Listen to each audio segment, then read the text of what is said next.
Hi hello friends, welcome back to my channel. ನನ್ನ ಇವತ್ತಿನ ಈ ಒಂದು ವಿಡಿಯೋದಲ್ಲಿ ನಾನು ನಿಮ್ಮ ಜೊತೆಗೆ ಒಂದು ಈಸಿ ಆಗಿರುವಂಥ ಒಂದು ರೆಸಿಪಿನ ಆ್ಯಂಡ್ ಕ್ವಿಕ್ಕಾಗಿ ಅಷ್ಟೇ ಟೇಸ್ಟಿಯಾಗಿ ಮಾಡ್ಕೊಳ್ಳೋಂಥ ಒಂದು ರೆಸಿಪಿನ ಶೇರ್ ಮಾಡ್ತಾ ಇದ್ದೀನಿ.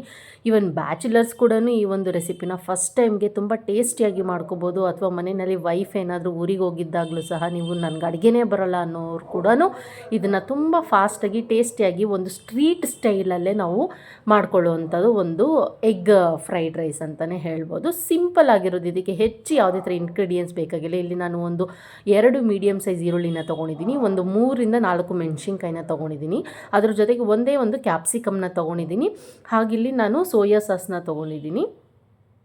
ಸೊ ಇಷ್ಟೇ, ಮತ್ತು ಮೊಟ್ಟೆ ಇಷ್ಟೇ ಇದಕ್ಕೆ ಬೇಕಾಗಿರೋದು. ನಾನಿಲ್ಲಿ ಒಂದು 2-3 ಜನಕ್ಕೆ ಆಗೋಷ್ಟು ನಾನಿಲ್ಲಿ ಮಾಡ್ತಾಯಿದ್ದೀನಿ. ನಿಮಗೆ ಕ್ವಾಂಟಿಟಿ ನೋಡಿಕೊಂಡು ನೀವು ಮೊಟ್ಟೆನ ಹೆಚ್ಚಾಗಿ ಹಾಕ್ಕೊಳ್ಬೋದು.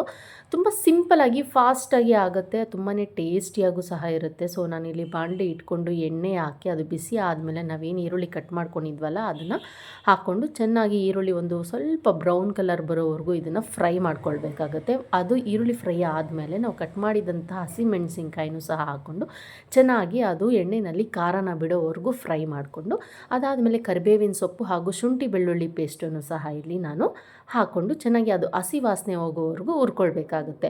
ತುಂಬ ಸಿಂಪಲ್ಲಾಗಿ ನಾನು ಹೇಳಿದಾಗೆ ಯಾವುದೇ ಥರ ತರಕಾರಿಗಳು ಸಹ ಹೆಚ್ಚಿಗೆ ಬೇಕಾಗೋದಿಲ್ಲ. ಆ್ಯಂಡ್ ನಾನು ಹೇಳಿದ್ನಲ್ಲ, ಇದನ್ನು ಯಾರು ಬೇಕಾದರೂ ಅಡುಗೆ ಬರದೇ ಇರೋರು ಸಹ ಫಸ್ಟು ಟೈಮ್ಗೆ ತುಂಬ ಟೇಸ್ಟಿಯಾಗಿ ಮಾಡ್ಕೊಳ್ಬೋದು. ಸೊ ಅದಾದಮೇಲೆ ಇಲ್ಲಿ ನಾನು ಕ್ಯಾಪ್ಸಿಕಮ್ ಒಂದನ್ನು ತೊಗೊಂಡಿದ್ದೆ, ಅದನ್ನು ಸಹ ಹಾಕ್ಕೊಂಡು, ಇದೇನು ಹೆಚ್ಚಿಗೆ ಟೈಮ್ ಬೇಕಾಗಲ್ಲ, 1 ಮಿನಿಟಲ್ಲೇ ಅದು ಬೆಂದ್ಬಿಡುತ್ತೆ. ಅದು ಬೆಂದಾದಮೇಲೆ ನಾನಿಲ್ಲೇನು 3 ಮೊಟ್ಟೆ ತೊಗೊಂಡಿದ್ದೆ, ಆ 3 ಮೊಟ್ಟೆನೂ ಸಹ ಒಡ್ಕೊಂಡು ಹಾಕ್ಕೊಳ್ಬೇಕಾಗತ್ತೆ. ನಾವಿಲ್ಲಿ ಮೊಟ್ಟೆನ ಹಾಕಿದ ತಕ್ಷಣ ಅದನ್ನು ಕಲಗ್ಸಕ್ಕೆ ಹೋಗಬಾರ್ದು, ಅದನ್ನು ಮಿಕ್ಸ್ ಮಾಡಬಾರ್ದು, ಏಕೆಂದರೆ ಮೊಟ್ಟೆ ಬೇಗ ಅದು ಪುಡಿ ಆದಂಗೆ ಆಗಿಬಿಡುತ್ತೆ.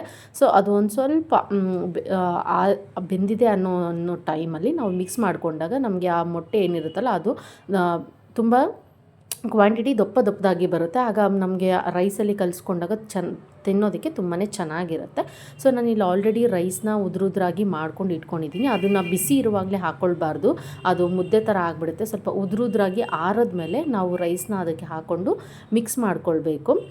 ಆ ಮೊಟ್ಟೆದೇನೇನು ಮಾಡಿಟ್ಕೊಂಡಿದ್ದಂಥ ಒಂದು ಗೊಜ್ಜಿತ್ತಲ್ಲ ಅದನ್ನು ರೈಸ್ಗೆ ಹಾಕ್ಕೊಂಡು ಚೆನ್ನಾಗಿ ಅದನ್ನು ರೈಸ್ ಜೊತೆಗೆ ಮಿಕ್ಸ್ ಮಾಡ್ಕೊಳ್ಬೇಕು. ಇದಾದಮೇಲೆ ನಾನಿಲ್ಲಿ ಏನಿಲ್ಲಿ ನಾನು ಖಾರಕ್ಕೆ ಹಸಿಮೆಣಸಿನ್ಕಾಯಿ ಹಾಕಿದ್ದೆ, ಆದರೂ ಇನ್ನೊಂದು ಸ್ವಲ್ಪ ರೈಸ್ಗೆ ಹಿಡಿಬೇಕಲ್ಲ, ಅದಕ್ಕೋಸ್ಕರ ನಾನಿಲ್ಲಿ ಸ್ವಲ್ಪ ಚಿಲ್ಲಿ ಪೌಡರು ಹಾಗೂ ಇಲ್ಲಿ ನಾನು ಪೆಪ್ಪರ್ ಪೌಡ್ರು ಮತ್ತು ಸೋಯಾ ಸಾಸು ನಾನು ಇಷ್ಟನ್ನೇ ಬಳಸ್ಕೊಂಡಿದ್ದೀನಿ. ನಿಮಗೂ ಇನ್ನೂ ಸ್ವಲ್ಪ ಮಸಾಲೆ ಬೇಕು ಅನ್ನೋದಾದರೆ ನೀವು ಗರಂ ಮಸಾಲನೂ ಸಹ ಒಂದು ಅರ್ಧ ಟೀ ಸ್ಪೂನಷ್ಟು ಗರಂ ಮಸಾಲನೂ ಸಹ ಸೇರಿಸ್ಕೊಳ್ಬೋದು. ನಾನು ಇಲ್ಲಿ ಬರೀ ಪೆಪ್ಪರು ಮತ್ತು ಖಾರದ ಪುಡಿ ಮಾತ್ರ ಸೇರಿಸ್ಕೊಂಡಿದ್ದೀನಿ. ಅದು ಹಾಕ್ಕೊಂಡು ಸೋಯಾ ಸಾಸ್ ಹಾಕ್ಕೊಂಡು ಮಿಕ್ಸ್ ಮಾಡ್ಕೊಂಡಾದಮೇಲೆ ಕೊನೆಯದಾಗಿ ನಾನಿಲ್ಲಿ ಕೊತ್ತಂಬರಿ ಸೊಪ್ಪನ್ನು ಸಹ ಹಾಕ್ಕೊಂಡು ಚೆನ್ನಾಗಿ ಒಂದು ಮಿಕ್ಸನ್ನ ಕುಣ್ಕೊತಾ ಇದ್ದೀನಿ. ನಮಗೆ ರುಚಿಗೆ ತಕ್ಕಷ್ಟು ನೋಡಿಕೊಂಡು ಉಪ್ಪನ್ನು ಸಹ ನಾವು ಈ ಟೈಮಲ್ಲಿ ಹಾಕ್ಕೊಳ್ಬೋದು, ಎಷ್ಟು ಬೇಕೋ ಅಷ್ಟು.